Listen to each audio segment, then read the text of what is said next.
Welcome back to Captain Crypto's Compass. Now, in keeping with the themes of looking at a couple of memes, we're going to have a look at SPX6900. Now, this coin has taken Twitter and X by storm, and I just want to look at some key market structure, what is potentially possible for SPX6900. Hi, I'm Martin. I'm the founder of Captain Crypto's Compass. I'm a trader and a professor at the Financial Freedom Academy.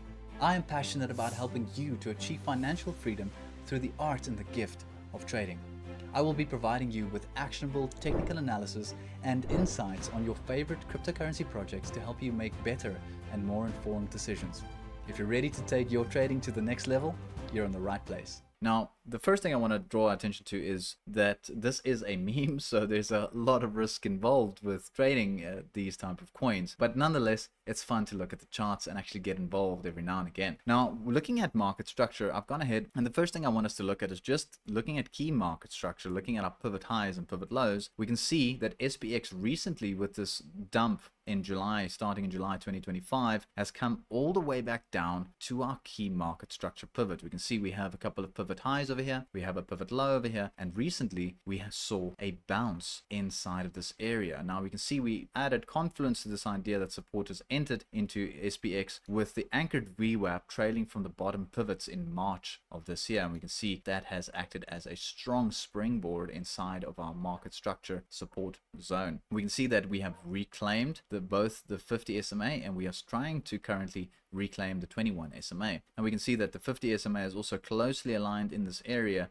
and we're currently holding above the 50 SMA, which is a fantastic sign. We can also see confluence with this idea with 50 SMA as well, with this downtrend measuring the bottom pivots. We can see that this area over here is acting as key support on top of the 50 SMA. Now, looking at the momentum on our side, looking at the stochastics RSI, we can see that we recently, in September, earlier this month, we saw a bullish cross with SPX, with the blue line crossing above the orange line, showing us that the momentum has re-entered into the market. But we can see that the momentum is slowly tapering off. We can see the blue line is not as sharp to the upside as what it was, but nonetheless it's still showing bullish intent, showing bullish momentum on the chart. Now, having a look at this bullish momentum, we can see that this has driven us all the way to this 21. So what I want to see here is simply a reclaiming of the 21 and holding support inside of this band. Now, the 21 and 50 SMA is giving us this band between roughly $1.53 all the way back down to the 50 SMA at roughly about $1.25.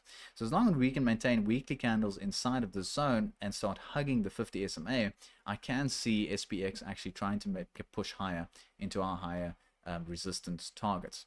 Now, the first target that I want to highlight here is these pivot highs. Now, if we look at our pivot highs in January of this year and even this pivot high in June of this year, we can see that we have found resistance 3 times inside of this zone previously, looking at market structure. Now, also adding confluence to this idea in the resistance area here with these pivot highs is if we do take a Fibonacci extensions from these bottom pivots in June of this year, the high pivots in July of this year, and the low pivot here we formed in September, we can also see that this adds confluence to the idea that we might find some resistance in between this pocket over here. Now, if I were to measure this for you, let me just use the Fibonacci extensions from the bottom pivot to the high pivot to the low pivot. You can see it also marks this area here for us where we have faced resistance previously. So I'm looking, as we are building market structure and as we are consolidating between the 21 and 50 SMA, I do want us to actually try and reclaim this resistance area and support. Hey, hope you're enjoying the content so far. Please remember to hit the like button and the subscribe button and ring the bell for notifications. So simply put, I would like us to actually hold support above this trend line, make a move into this resistance area and start holding this as support. And as soon as we see this, that'll actually put us into a position to start challenging these higher resistance targets. Now, the all-time high pivot currently is sitting at roughly about $2.27. Now, I've gone ahead and also highlighted this potential target that we can see for SPX. Now, I've gone ahead and measured the Fibonacci's from the pivot low we saw in May, the pivot high we saw in July, and the pivot low we saw in September this year.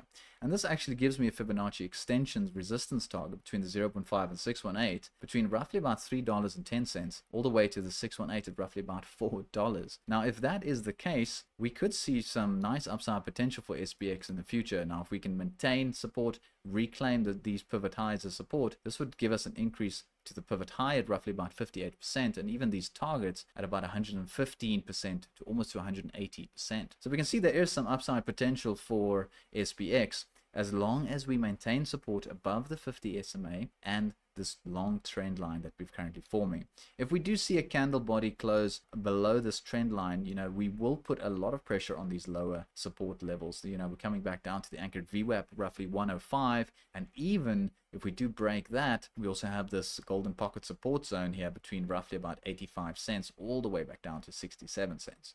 So this is a move that we do need to keep in mind if we do break our moving averages. So keep this in mind as the potential risk setup. But we do have some upside potential targets. We can see we are forming higher highs and higher lows, and we do have this trend line that's currently being challenged at the bottom here. Now the 50 SMA is also supporting the idea of further upside. So let's just hug this 50 SMA. Let's see how SPX can maintain this green line here. And as long as we can just hold on top of that, it should bode well. And we should see some further upside for SPX. As always, peace and love and happy trading. Thanks for watching. If you enjoyed this content, hit the like button, hit the sub button, and hit the bell notifications. Also, remember to click the link in the description below to join my mailing list, where I'll be sending you free emails and trading videos, and also market report updates weekly to help you stay ahead of the herd. As always, this community would not be the same without you, and thank you from the bottom of my heart. Peace and love. See you next time.